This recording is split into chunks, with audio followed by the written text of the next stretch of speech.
Shalom Bapak Ibu yang terkasih di dalam Tuhan. Salam sejahtera, puji Tuhan. Kita berjumpa lagi, boleh dikuatkan dengan firman Tuhan. Puji Tuhan Bapak Ibu. Sehubungan hari ini adalah Hari Kemerdekaan negara kita, Negara Kesatuan Republik Indonesia yang ke-76. Jadi merdeka, haleluya. Itu akan saya ambil sebagai tema, yaitu makna merdeka bagi orang beriman.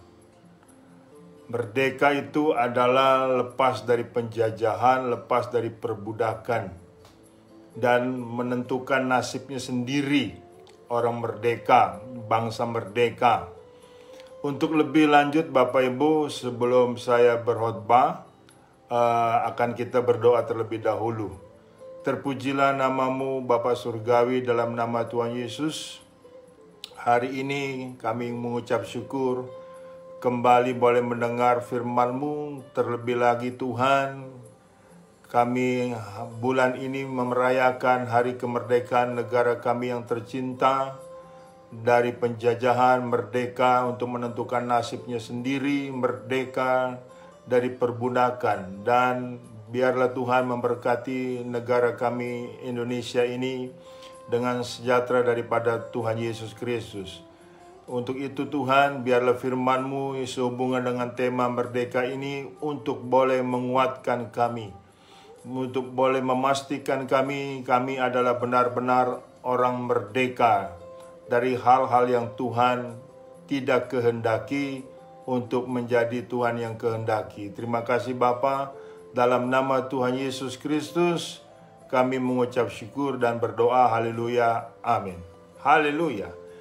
Bapak Ibu yang terkasih di dalam Tuhan, kali ini tema kita, tema yang menarik Bapak Ibu, yaitu bicara makna merdeka bagi orang beriman.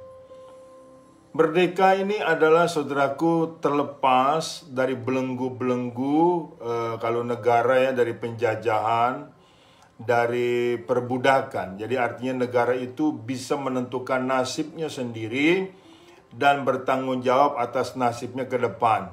Bagaimana? Iya kan? Jadi kalau dalam alam kemerdekaan tersebut kemudian tidak dimanfaatkan dengan baik untuk menjadi negara yang merdeka, nah akan mendapatkan resiko, saudaraku. Begitu pula nilai-nilai kehidupan kita. Nah, saya menariknya di sini adalah bicara soal teologis. Kita tarik sebagai orang beriman. Sudah belum tentu acuannya adalah Roh Kudus. Sudah belum tentu acuannya adalah Alkitab. Merdeka bagi setiap orang beriman itu maknanya apa, Bapak Ibu? Supaya kita paham, sebab kita bicara ini adalah soal nilai kemerdekaan yang sejati. Kemerdekaan yang sejati. Sejatinya di mana? Karena sejatinya adalah bicara nilai kekekalan. Ini camkan baik-baik Bapak Ibu. Jadi sambil kita periksa di dalam diri kita, apakah kita benar-benar orang yang telah merdeka. Yang pertama, saudaraku, adalah merdeka dari perhambaan dosa. Iya kan, tema merdeka ini adalah yang pertama, merdeka dari perhambaan dosa. Saya ambil dalam Yohanes 8 ayat 31 sampai 36. Demikian firman Tuhan. Maka katanya kepada orang-orang Yahudi yang percaya kepadanya, jikalau kamu tetap dalam firman-Ku, kamu benar-benar adalah murid-Ku. Dan kamu akan mengetahui kebenaran, dan kebenaran itu akan memerdekakan kamu. Jawab mereka, kami adalah keturunan Abraham dan tidak pernah menjadi hamba siapapun. Bagaimana engkau dapat berkata, kamu akan merdeka? Kata Yesus kepada mereka, aku berkata kepadamu, sesungguhnya setiap orang yang berbuat dosa adalah hamba dosa. Dan hamba tidak tetap tinggal di dalam rumah, tetapi anak tetap tinggal dalam rumah. Jadi, apabila anak itu memerdekakan kamu, kamu pun benar-benar merdeka. Puji Tuhan. Saudaraku, ada dialog yang menarik di sini, yaitu antara Yesus dengan orang-orang Yahudi. Kalau engkau firmanku di dalam kamu, kamu di dalam aku, engkau benar-benar ada kebenaran, dan kebenaran itulah yang memerdekakan kamu. Jadi orang-orang Yahudi ini bingung, Bapak Ibu. Kami ini keturunan Abraham, hamba dari siapa? Jelas dikatakan oleh Kristus Yesus, apabila kamu tetap berbuat dosa, kamu hamba dosa. Nah, ini saudaraku satu hal ucapan yang menohok.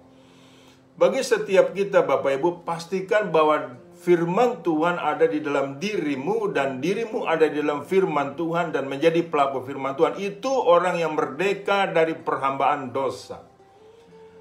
Tapi patut disayangkan, Bapak Ibu, masih banyak saya melihat orang-orang Kristen tetap di dalam dirinya belum ada kemerdekaan yang sejati. Di dalam dirinya masih dalam perhambaan dosa, menjadi budak dosa, budak kenajisan, budak hawa nafsu. Ini sangat kasihan sekali. Padahal firman Tuhan yang adalah kebenaran sanggup memerdekakan kita dari dosa, dari perbudakan hawa nafsu. Mengapa kembali orang Kristen dirinya diserahkan kepada dosa dan kembali menjadi hamba dosa? Nah, kalau dengan demikian kondisinya bagaimana? Bagaimana kita disebut orang merdeka? Padahal kita adalah budak dosa. Padahal kita adalah hamba dosa.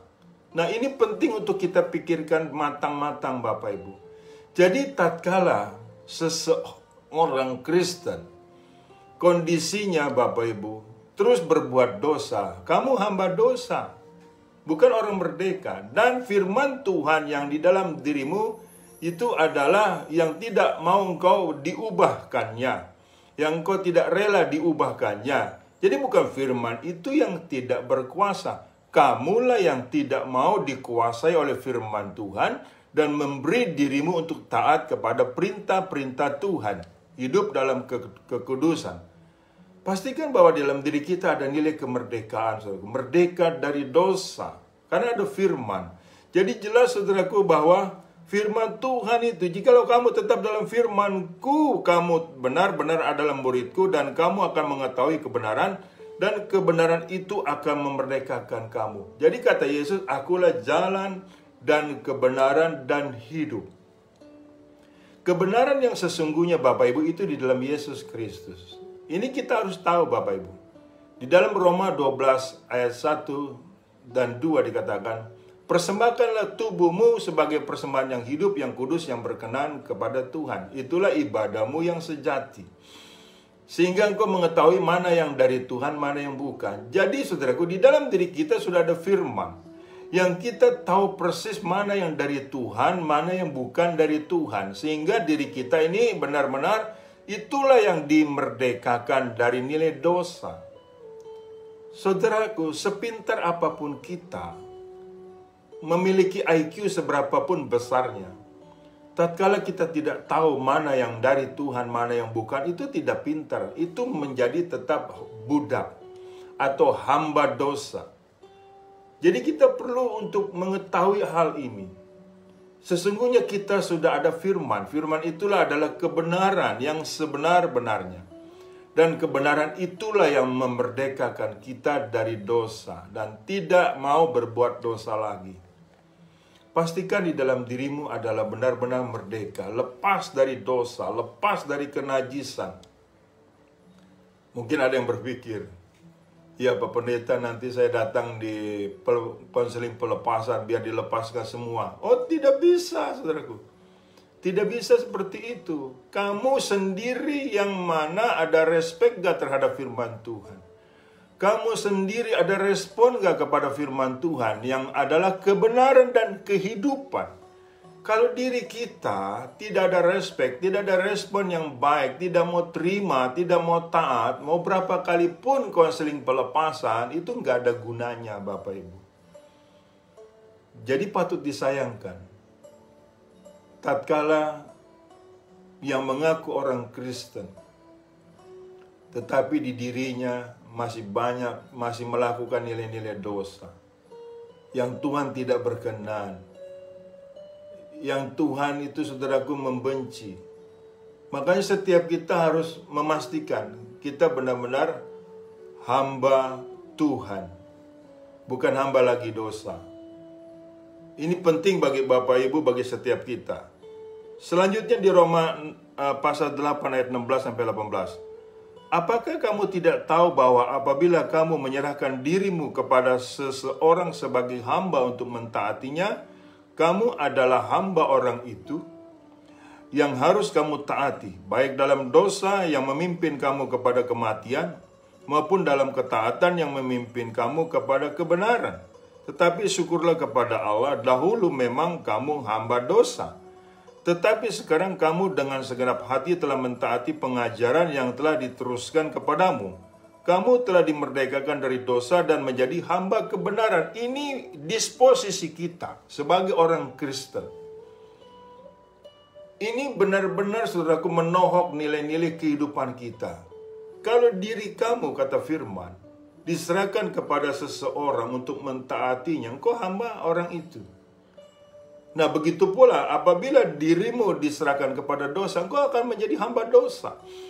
Sebab engkau mau melakukan dosa, mau mengerjakan dosa. Upah dosa apa? Maut, Bapak Ibu. Upah dosa maut, saudaraku. Jadi jelas. Jadi jangan biarkan dirimu, ya kan, tertarik atas dosa dan tergerak oleh dorongan dosa. Tidak boleh, Bapak Ibu. Kita sudah merdeka. Pertahankan kemerdekaan dari dosa yang Tuhan berikan menurut firman-Nya yang sudah kita paham, yang sudah kita mengerti dan kita lakukan. Iman tanpa perbuatan hakikatnya adalah mati. Engkau mau ngomong sebagus apa soal firman? Engkau mau ingin mengetahui teori apa soal firman? Engkau mau bergelar S berapa soal teologi? S3? Tapi kalau engkau masih melakukan dosa, engkau tetap hamba dosa. Padahal firman Tuhan mengatakan, sudah dinyatakan. Ini bukannya sebuah nilai, saudaraku, ini merupakan sebuah nilai, semacam kayak himbauan. Bukan, ini statement dari Tuhan. Ini adalah satu nilai dalil, satu nilai deskripsi. Engkau ini bukan lagi hamba dosa, tapi hamba kebenaran. Itu deskripsinya, Bapak Ibu. Jadi jelas. Iya kan? Masa kita tidak tahu juga, tidak jelas juga. Jangan main-main dengan dosa, Bapak Ibu. Begitu pula sebaliknya, jangan main-main dengan Tuhan. Kalau kita main-main di sini, kita akan menyesal. Roma 8:15. Sebab kamu tidak menerima roh perbudakan yang membuat kamu menjadi takut lagi. Tetapi kamu telah menerima roh yang menjadikan kamu anak Allah. Oleh roh itu kita berseru, ya Aba, ya Bapa. Haleluya, Bapak Ibu. Ini satu nilai yang istimewa, keistimewaan kita. Yang oleh karena merdeka dari dosa, kita bisa memanggil Bapa kepada Allah yang maha kuasa. Sungguh luar biasa, tidak ada lagi roh ketakutan di dalam diri kita. Sebab kita sudah tidak ada gap lagi, yaitu dosa berhubungan dengan Tuhan. Ada amin, Bapak Ibu. Pastikan bahwa di dalam dirimu tidak lagi ingin berbuat dosa. Kira-kira dosa apa yang sering kau lakukan? Itu harus dibuang. Kau sudah merdeka. Oleh apa? Oleh firman. Oleh firman. Sebab firman itu adalah kebenaran. Jadi jelas, Bapak Ibu, bahwa di dalam diri kita adalah merdeka dari perhambaan dosa. Haleluya. Puji Tuhan. Kita sudah merdeka. Katakan, merdeka. Haleluya. Yang kedua, Bapak Ibu, merdeka dari penghakiman. Merdeka dari penghakiman. Ibrani 10 ayat 23 sampai 29. Marilah kita teguh berpegang pada pengakuan tentang pengharapan kita, sebab Ia yang menjanjikannya setia. Dan marilah kita saling memperhatikan supaya kita saling mendorong dalam kasih dan dalam pekerjaan baik. Janganlah kita menjauhkan diri dari pertemuan-pertemuan ibadah kita, seperti dibiasakan oleh beberapa orang, tetapi marilah kita saling menasehati. dan semakin giat melakukannya menjelang hari Tuhan yang mendekat. Sebab jika kita sengaja berbuat dosa, sesudah memperoleh pengetahuan tentang kebenaran, maka tidak ada lagi korban untuk menghapus dosa itu. Tetapi yang ada ialah kematian yang mengerikan akan penghakiman dan api yang dahsyat yang akan menghanguskan semua orang durhaka. Jika ada orang yang menolak hukum Musa, ia dihukum mati tanpa belas kasihan atas keterangan 2 atau 3 orang saksi. Betapa lebih beratnya hukuman yang harus dijatuhkan atas dia yang menginjak-injak anak Allah, yang menganggap najis darah perjanjian, yang menguduskannya, dan yang menghina roh kasih karunia. Bila manakah seseorang yang sudah di dalam keselamatan, kemudian dengan sengaja berbuat dosa lagi, saudaraku, itu akan masuk dalam penghakiman. Tetapi kita tidak demikian. Jadi begini Bapak Ibu. Jadi seringkali kita berpikir ada dosa yang disengaja, ada dosa yang tidak disengaja. Perlu kita tahu bahwa apabila kita sudah dalam anugerah Tuhan dan berbuat dosa lagi, itu dipastikan dosa yang disengaja Bapak Ibu. Karena kita sudah tahu kebenaran. Kebenaran kita adalah dalam kasih karunia Tuhan. Nah, di situ kita bikin dosa. Nah, berarti kita minta di penghakiman lagi, saudaraku. Padahal kita sudah bebas dari penghakiman. Karena kita orang merdeka, bebas dari penghakiman. Dalam hal ini, dalam mendapatkan penghukuman, kebinasaan. Kita bebas dari hal itu, Bapak Ibu. Telah dibebaskan oleh kasih karunia Tuhan. Jadi di sini tidak berlaku dosa yang tidak disengaja. Pokoknya dosa yang dilakukan oleh orang yang telah mendapatkan anugerah Tuhan, itu dosa pasti disengaja. Dan dirinya minta dihakimi dalam penghukuman. Padahal kita sudah bebas dari hal itu. Amin. Kita sudah dimerdekakan dari penghakiman. Ya kan? Ini penting untuk kita ketahui. Jadi Bapak Ibu, janganlah kita bikin dosa lagi. Jadi nggak ada dalih. Tidak ada alasan. Habis tidak sengaja Pak saya bikin dosa. Tidak sengaja bagaimana? Kamu tahu kebenaran. Kamu sudah dalam kasih karunia. Kamu sudah di dalam anugerah. Jadi saudaraku, tidak ada satu nilai excuse di sini. Ini strict sekali Bapak Ibu. Penting bagi kita menyadari dan berawas-awas dalam diri kita. Supaya dalam diri kita ada satu nilai merdeka. Dari penghakiman menuju penghukuman yang kekal. Supaya kita paham Bapak Ibu. Di dalam 2 Tesalonika pasal 1. 2 Tesalonika pasal 1 ayat 2-9. Demikian firman Tuhan. Kasih karunia dan damai sejahtera dari Allah Bapa kita dan dari Tuhan Yesus Kristus menyertai kamu. Kami wajib selalu mengucap syukur kepada Allah karena kamu saudara-saudara. Dan memang patutlah demikian karena imanmu makin bertambah dan kasihmu seorang akan yang lain makin kuat di antara kamu. Sehingga dalam jemaat-jemaat kami sendiri bermegah tentang kamu karena ketabahanmu dan imanmu dalam segala penganiayaan dan penindasan yang kamu derita. Suatu bukti tentang adilnya penghakiman Allah. Yang menyatakan bahwa kamu layak menjadi warga kerajaan Allah, kamu yang sekarang menderita karena kerajaan itu.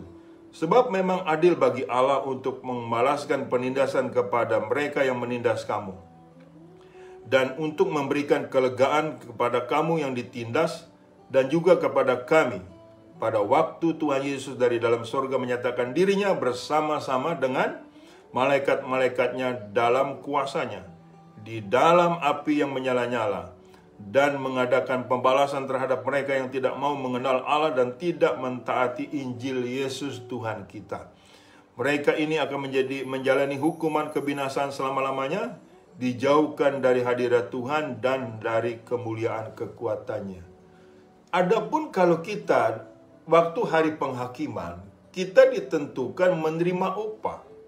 Oleh karena penganiayaan yang kita terima yang mereka lakukan. Jadi di sini saudaraku nyata bahwa kita bebas, merdeka dari penghakiman untuk mendapatkan hukuman. Adapun hari penghakiman nanti, kita itu sudah ditentukan adalah mendapat upah. Satu nilai yang luar biasa sebetulnya.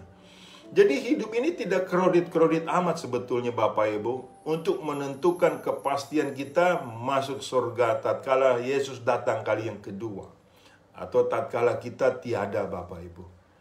Jadi merdeka dari penghakiman itu sangat jelas bagi setiap kita, orang yang percaya kepada Tuhan Yesus Kristus.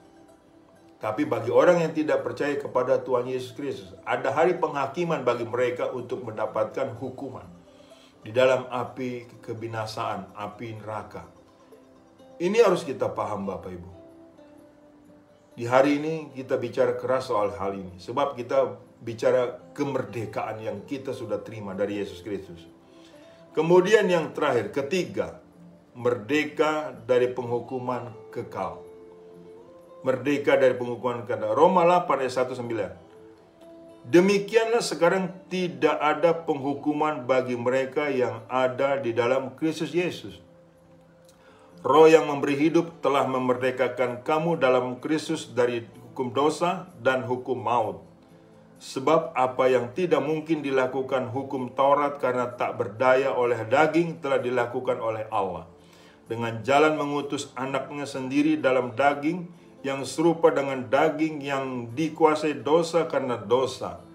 Ia telah menjatuhkan hukuman atas dosa di dalam daging, supaya tuntutan hukum Taurat digenapi di dalam kita yang tidak hidup menurut daging tetapi menurut roh. Sebab mereka yang hidup menurut daging memikirkan hal-hal yang dari daging. Mereka yang hidup menurut roh memikirkan hal-hal yang dari roh. Karena keinginan daging adalah maut, tetapi keinginan roh adalah hidup dan damai sejahtera.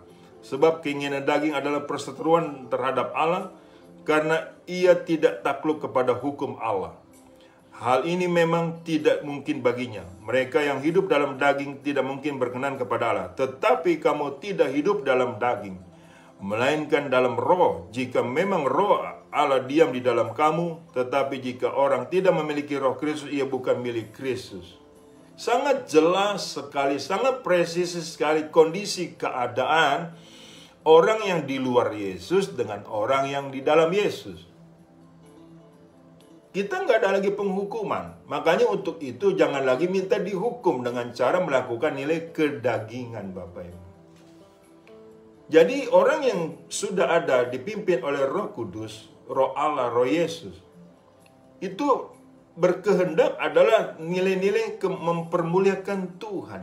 Tetapi apabila orang dipimpin oleh kedagingan, dia akan selalu melancarkan hawa nafsunya, jahat dan najis. Jadi kita sudah merdeka dari penghukuman. Hari ini kita tahu dalam hal itu. Sebetulnya dari awal kita menjadi Kristen, kita sudah tahu kita telah merdeka dari penghukuman.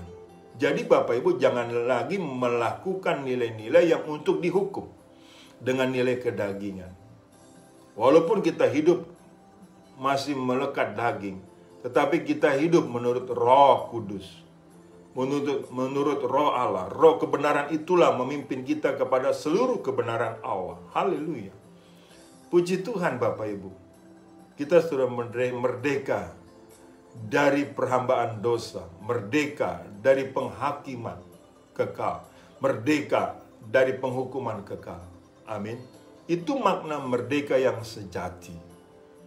Janganlah nilai-nilai merdeka ini atau yang telah mendapatkan kemerdekaan dari Yesus Kristus disalahgunakan. Sebab kemerdekaan kita bukan sembarangan untuk kita salah gunakan, tetapi untuk memimpin kita kepada seluruh kebenaran Allah. Merdeka Bapak Ibu. Amin. Merdeka dari dosa, dari perhambaan dosa, merdeka dari nilai-nilai penghakiman kekal, merdeka dari penghukuman kekal, merdeka dari kebinasaan, Saudara. Itulah nilai kita.